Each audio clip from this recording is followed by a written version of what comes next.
वैष्णवी राऊत. आपण पाहत आहात एनडीटीव्ही मराठी. बातमीपत्रामध्ये आपल्या सगळ्यांचं अगदी मनापासून स्वागत आहे. आणि सुरुवातीलाच सर्वसामान्यांसाठी सर्वात मोठा इशारा देणारी ही बातमी आहे.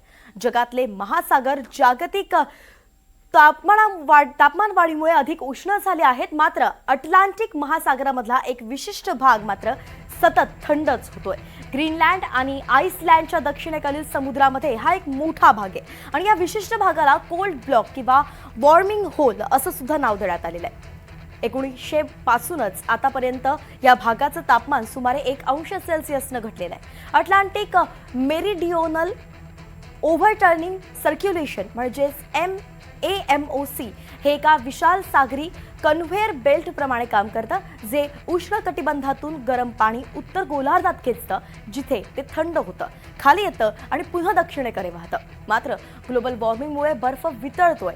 समुद्र जे ते गोड्या पाण्याचा प्रचंड प्रवाह निर्माण होतोय आणि ज्यामुळे AMOCचं उष्णता आणि क्षारतेचं नाजूक संतुलन बिघडतंय.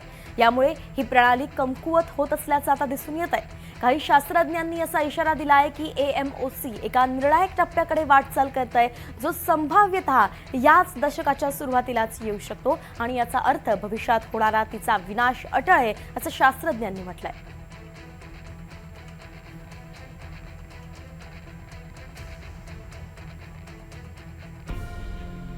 तर कोल्ड ब्लॉकचे गंभीर परिणाम आपण काय बघूया. तर जगातल्या अनेक भागांमध्ये दुष्काळ आणि अन्न टंचाईची समस्या निर्माण होऊ शकते. जागतिक हवामानातील संतुलन मोठ्या प्रमाणावरती बिघडण्याची शक्यता आहे. अमेरिकेच्या पूर्व किनारपट्टीवरती समुद्राची पातळी झपाट्यानं वाढण्याची शक्यता आहे. सोबतच युरोपमध्ये तीव्र आणि दीर्घकालीन थंडी पडण्याची शक्यता आहे. आफ्रिकेतल्या मान्सून पद्धतीत मोठे बदलही होऊ शकतात.